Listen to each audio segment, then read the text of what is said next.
अस्सलाम वालेकुम।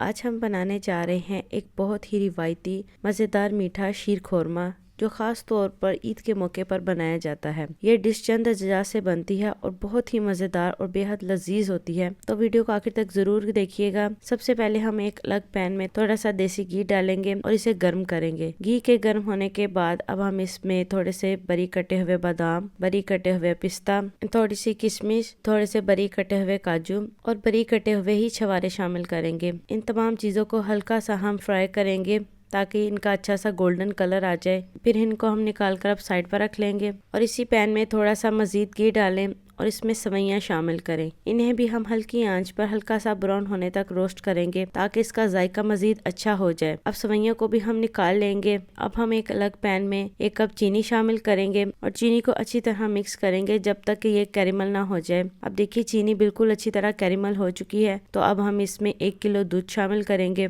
और इसको अच्छे से मिक्स करेंगे जब तक इसमें बॉयल ना आ जाए। अब दूध में देखिए जरा बॉयल आ चुका है, तो अब हम इसमें रोस्ट किए हुए ड्राई फ्रूट शामिल करेंगे और इन्हें 4 से 5 मिनट के लिए हम दूध में पकाएंगे ताकि ड्राई फ्रूट का फ्लेवर दूध में अच्छे से आए। हमने थोड़ी देर बाद ही इसमें सेवइयां भी शामिल कर दी थी। इन्हें भी हम दूध में अच्छे से पकाएंगे ताकि सेवइयां दूध में अच्छी तरह पक जाए। 2 से 3 मिनट सेवइयों के पकने के बाद अब हम इसमें थोड़ी सी बर्फी शामिल करेंगे। अगर आप चाहे तो इसमें खोया भी शामिल कर सकते हैं और इसको हम अच्छी तरह मिक्स करेंगे ताकि बर्फी दूध में अच्छी तरह घुल जाए। अब हम शीर खोरमे को सिर्फ 4 से 5 मिनट ही पकाएंगे ताकि ये थोड़ा सा गाढ़ा हो जाए। अब देखिए जरा तमाम चीजें अच्छी तरह पक चुकी हैं। हम फ्लेम को बंद कर देंगे और इसके ऊपर मजीद थोड़े से ड्राई फ्रूट डालेंगे और इसे अच्छी तरह मिक्स करेंगे। अब देखिए हमारा मजेदार शीर खोरमा बिल्कुल तैयार हो चुका है। इसे हम गर्म भी सर्व कर सकते हैं और ठंडा भी। ऊपर से हम इसमें मजीद बादाम पिस्ते वगैरह शामिल करके इसको गार्निशिंग करेंगे। अगर आपको आज की हमारी ये वीडियो पसंद आई तो वीडियो को लाइक करें, चैनल को सब्सक्राइब करें। अल्लाह हाफिज।